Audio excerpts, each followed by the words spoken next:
ભાવનગર શહેરના મહિલા કોલેજ વિસ્તારમાં જૂની અદાવતને લઈ રસના સિસોડા ધારક પર થયો હુમલો।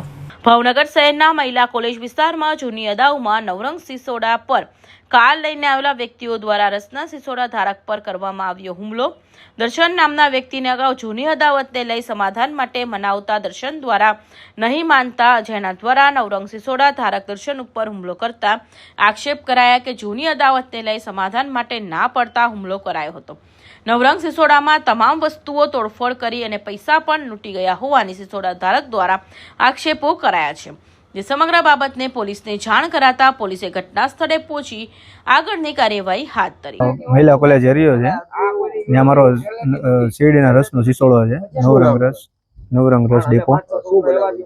હવે મારે એક જૂની અદાવત હતી, એક ગૌતમ ધીરુભાઈ મકવાણા, હિરેન ધીરુભાઈ મકવાણા, એના પપ્પા ધીરુભાઈ મકવાણાની બધા આની થોડોક સમય પહેલા મારે એક માથાકૂટ થઈ હતી। એના ભાઈને હોસ્પિટલના સમય મેં પૈસા આપેલા હતા।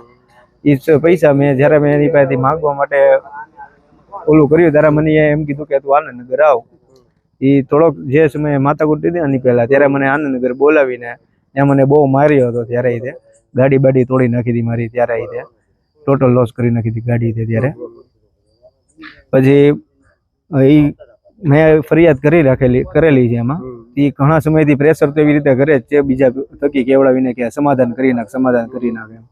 તો મેં કાંઈ સમાધાનનું અમે ના પાડી કે ભાઈ જે થતું હશે એ લીગલી કરશું આપણે એમ। તો આજે આવ્યા એ 4 વ્હીલ લઈને, વ્હાઇટ કલરની ગાડી હતી કાળા કાચવાળી। બે જણા ઉતર્યા ને મને ગૌતમ ઉતરો, એક ગોળીઓ કરીને ઉતરો, બીજા ગાડીમાં બેઠા હતા અંદર। એટલે ઉતરીને મને કીધું કે તારે સમાધાન શું કરવાનું છે? મેં કીધું અત્યારે મારો ધંધો ચાલુ છે, મેં કીધું પછી વાત એમ।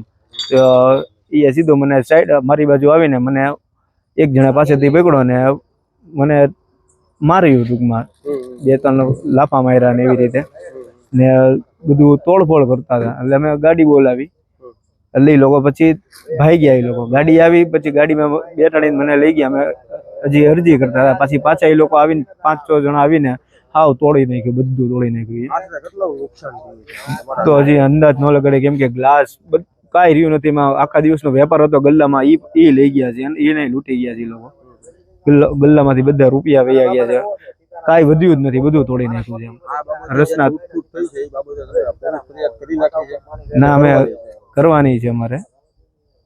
અને અંદાજે તમને ખબર છે કે કેટલું નુકસાન થયું? અત્યારે અંદાજ ન લગે, અંદાજ માનીએ તો 40-50 હજારનું નુકસાન થઈ ગયું, કેમ કે બધો મંડપ તોડી નાખ્યો, બધા બેનર ફાડી નાખ્યા છે, લાઇટો તોડી નાખી, બધું મશીનનું મોટર તોડી નાખેલી છે, પછી કાચ, બધા ગ્લાસ, તપેલા બધું તોડી નાખેલું। તમારી શું માંગ છે? એની પર શું કાર્યવાહી કરવી? આ મારી સાથે બીજી વાર થયું છે। એ લોકો જામીન ઉપર છૂટી ગયા હતા, પહેલા એ પોલીસ વાળાએ કર્યું હતું, એ લોકોને જેલમાં નાખ્યા હતા, અત્યારે છૂટી ગયા તો પછી પાછા મને અત્યારે પ્રેશર કરે છે કે તું સમાધાન કરે એમ। મારે સમાધાન નથી કરવાનું, મારી એટલી માંગ છે કે એને સજા મળે। ફિરોજ મલેક, ભાવનગર।